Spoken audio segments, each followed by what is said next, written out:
Akkam jirtu kabajamtoota Horni Miidiyaa har'a qophii dirree bashannanaa keenya qophii nama bohaarsuuf nama barsiisu akkasumallee qophii sirna gadaa afaan Oromoo qabannee isinii dhiyaanneerra hanga qophii keenya dhumaatti nu waliin tura.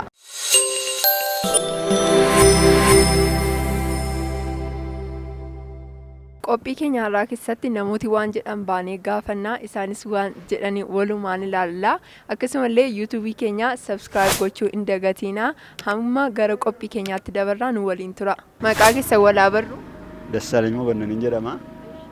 Caalaan jedhama. Maqaan koo Raajii Guuttataan jedhama. Walaa barru maqaa keessan? Seenaan jedhama. Haanna. Jamaa Wayyeessaan jedhama. Maqaan koo Abdiin jedhama. Latiin jedhama. Gaaffii koo jalqabaadhaani. Gadaan Oromoo meeqadha? Isaanis eenyu faadha? Gadaan Oromoo 5. Isaanis hoo?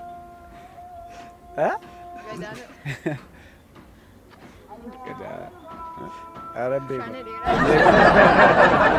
Gadaamichi illee Arabee kun asumta xumuru minta xumuru. bakka lamameera waraqaa maqaa namaatiin malee hin beeku. Maqaa namaatiin malee hin beeku. Gadaa maqaa namaatiin hin beekan. Maqaa namaa mesela gadaa eenyu beeku? Obboleessumti koo tokko gadaadha. Meeqadha? Isaanis eenyu? Gadaa Oromoo hin beeku. Gadaa Roobalee maal gadaa meeqa akka ta'e hin beeku. Meeqa jiru? Gadaa 5 fakkaata. Ishi isaanis hoo? Gadaa Roobalee kanarra hin beeku. Yaalisti? 5 garuu gadaa kan hin beeku kana. Kan Gaaffii koo jalqabaanii gadaan Oromoo meeqaa isaanis eenyu faadha? Gadaa 5 ta'uu beekaa. Ishi yaala eenyu faadha isaa? Gadaa 5 keessatti ani michillee jedhama. Kanarra hin beeku. Yaala?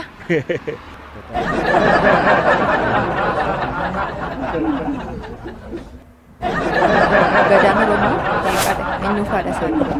Gadaan Oromoo 5. Isaana? Gadaa Michillee. Gadaa Roobaa. Gadaa Roobaa. Gadaa Bogobana.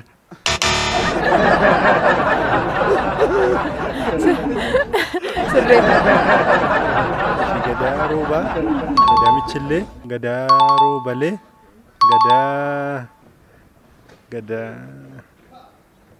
Gadaa Quufaa Gabbina. Eebban jenne gadaan meeqan jedha? Gadaa Roobaa. Gadaa Michillee. Gadaa. Gadaan Oromoo meeqadha? Isaanis eenyu faadha? Shannatti fakkaata. Gadaa Bisi.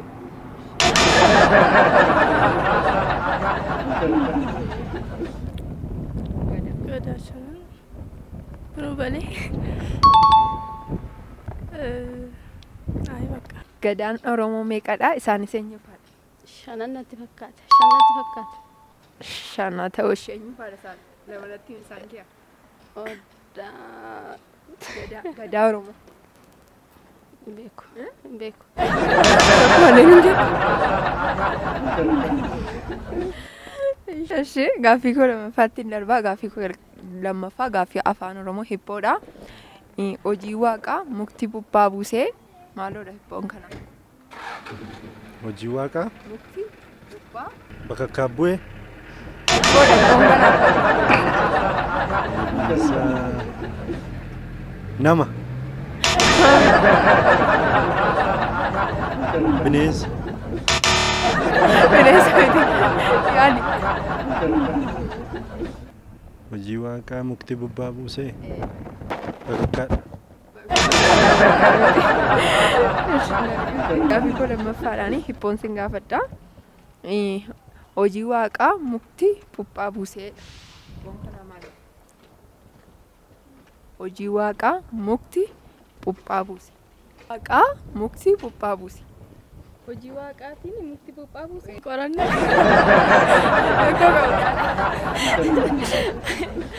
Eshi lubbuu qabaa. Lubbuu qabaa antichi. Lubbuu waan qabu miti.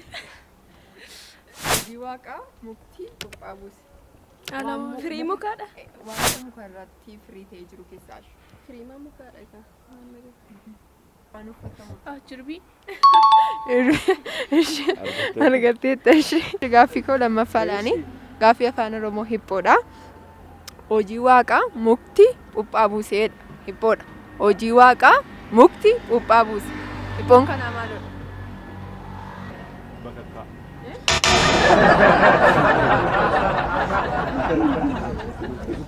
Maal buuse? Buphaa moo?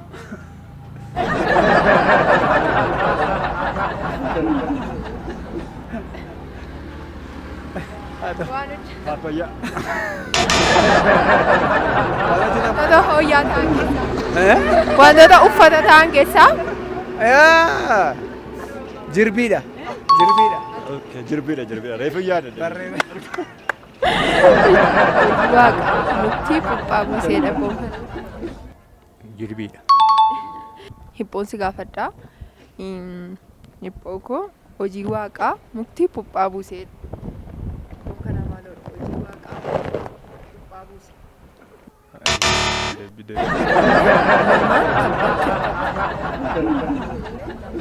Tabbatti hirkatti. Hiphoon kana maalidha?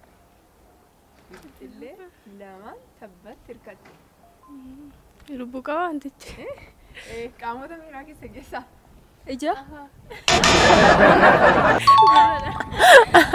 Ishi argatteetti. Hiphooma lammaffaa bixxillee lamaan tabbatti hirkatti. Bixxillee lamaan tabbatti hirkatti. Beeruusa. Yaada. Bixxillee lamaan tabbatti hirkatti. Bixxillee lamaan tabbatti hirkatti. Garuu ijuma fa'aa.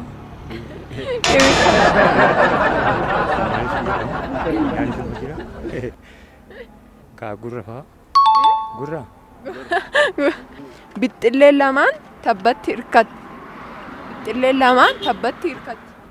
Bixxillee lamaan. Tabbatti hirkatti. Funyaan.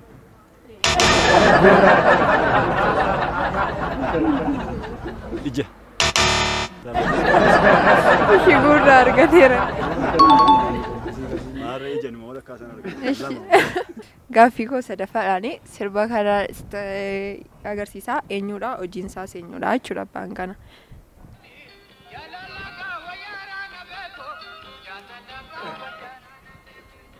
Solomoon Dannaqaa. Zarii Wadaajoo. Zarii Wadaajoo ishee argatteetta ishee. Gaaffii koo itti aanuudhaani sirba tokko si dhaggeeffachiisa. Sirbi kun eenyudha abbaan isaa?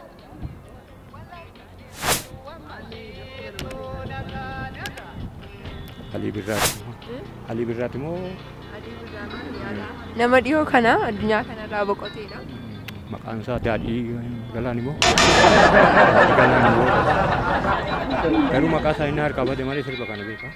Maqaa beeka. Maqaa isaa wallaale. Maqaa isaa. Akka maqaa wallaale garuu. Zarii Wadaajoo. Ishi gaaffii koo sadaffaadhaani muuziqaa sin dhaggeeffachiisa. Eenyudha abbaan muuziqaa kanaa jechuudha natti himtuun. Zaruu dhaabti.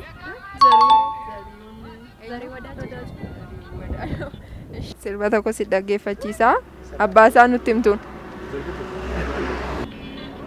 Zarii Wadaajoo. Gaaffii koo arfaffaadhaani sirni baalli wal harkaa fuudhuu godina eessaatti taa'amaa jira waggaa meeqaffaadhaaf? Godina Gujiiti. Si'a meeqaffaadhaaf? 75ffaadha. Sirna baalli wal harkaa fuudhiinsaa eessatti taa'aa jira waggaa meeqaffaadhaaf? Waggaa 8ffaadha wal harkaa fuudhuu. Fayyadamne garuu akka waggaa 8 wal harkaa fuudhan nan beeka. Waggaa kana si'a meeqaffaaf gaggeeffamaa yookaan biyya Oromiyaa keessaa eessatti gaggeeffamaa? Miidiyaan dhaggeeffanne garuu Finfinnee. Ishee wal'atte. Sirni baallee wal harkaa fuudhinsa Oromiyaa keessatti eessatti gaggeeffamaa jira? Si'a meeqaffaaf gaggeeffamaa jira waggaa kana? Waggaa 700. Waggaa kana meeqaffaaf gaggeeffamaa jira? 57. Maali? 75ffaadhaaf. Yaadadheem. Waliin qayyare 57. Baalli wal harkaa fuudhinsa Oromiyaa keessaa eessatti taa'aa? Waggaa meeqaffaadhaa fi eessatti Nageenya. wal harkaa fuudhinsa sirna baalli gaaffii koo dhumaadhaan biyyoota Afrikaa keessaa biyyoota qubee gaadhaan ka'anii sadiinatti biyyoota Afrikaa keessaati qubee gaadhaan kan ka'anii Gimbii. Afrikaan jedhee Oromiyaatti. Afrikaa. Biyyoota Afrikaa keessaa. Gaaloon. Gaaboon. Gaambiyaa. Giinii Bisaa. Giinii. Aba jenneen kana amanuun jalqabna afaanuma keenyaan katabnee dubbisna galatooma. Gaaffii kootti aanuudhaan biyyoota Afrikaa keessaa qubee gaadhaan ka'anii sadiinatti hima. Giinii. Gilaandi. Biyya Gilaandi jedhama. Gilaandi.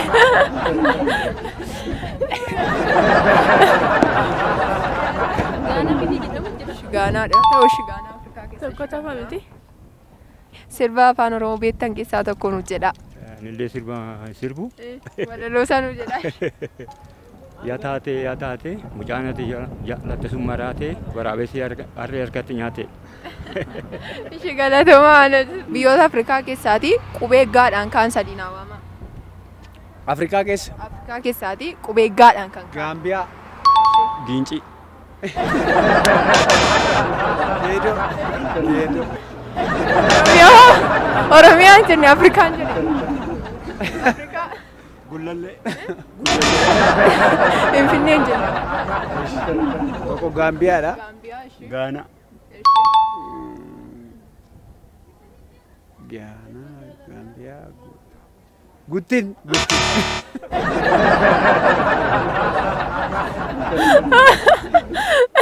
Ishee gaaffii godhumaadhaan sirba afaan Oromoo tokko nu jedha. Eessa jirtaa? Halkan guyyaa ijarraa simbaddu waanuma keenya yaada tokkittii koo wajjin dabarsine madooge jaalatee tan gadda eessa jirta maaloo kootu na barbaada eessa. Waan wajjin turtaniif galatooma.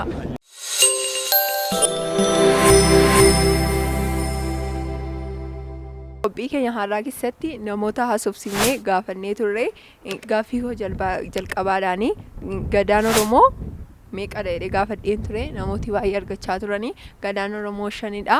Isaanis gadaa Dulloo, gadaa Michillee, gadaa Roobalee, gadaa Melbaa, gadaa Birmajjiidha isaanis. Gaaffii koo lammaffaadhaan gaaffii afaan Oromoo hibboo gaafadheen ture. Hibboon koo jalqabaa. Gaaffii koo jalqabaan hibboo ture. Innis hojii waaqaa mukti buphaa buuse kan jedhu ture. Deebiisaas jilbii ture. Gaaffii koo lammaffaadhaan bixxilleen lamaan tabbatti hirkatti kan jedhu ture. Innis gurradha. Gaaffii koo sadaffaadhaan sirba gaafadheen ture. Namooti baay'ee argachaa turanii sirba Zarihuun Wadaajoon gaafadhee ture. Zarihuun Wadaajoo artistii kabajamaa artistii Oromoon qabdu keessaa tokkodha. Ammallee addunyaa kanarraa boqotee jira. Artistii Oromoon qabu keessaa tokko ture. Zarihuun Wadaajoo akkasumallee wayee sirna warraaqsa uummata Oromoo akkasumallee afaanotaan lubbuun isaa haa jannatu jennaani. Gaaffii gorfaffaadhaani sirni baalli walharkaa fuudhinsi eessatti adeemsifamaa jira jedhee gaafadhee ture. Innis godina Gujiitti adeemsifamaa jira. Innis waggaa 75ffaadhaa fi gara roobaleetti kan darbeedha. Sirni gadaa kun waggaa 8-8dhaan kan geggeeffamudha. Sirni kun sirna guddaadha. Sirni gadaa Oromoon ittiin buluu danda'u akkasumallee addunyaan fakkeenya fudhatee ittiin baruu danda'udha. Akkasuma seenaa guddaa kan qabudha jechuudha. Gaaffii koo dhumaadhaan biyyoota Afrikaa keessaa biyyoota qubee gaadhaan ka'anii gaafadheen ture. Akkasumallee biyyooti gaadhaan ka'anii kan akka Giinii, Gaaboon, Gahanaa isaan kunillee kan biroonis ni jiraatu kana gaafadhee ture. Egaa qophiin keenya guyyaa har'aa kana fakkaata ture. Qophii keenya guyyaa har'aa yoo isinitti tole namaaf qooduu hin dagatinaa jenna. YouTubeii keenya subscribe gochuu hin dagatinaa. Har'a an qopheessuudhaan kan isin waliin ture Abaaboo Yoosef gama ogummaa kaameraadhaan dabalaa tola isaatii hanga torbeetti nagaan tura.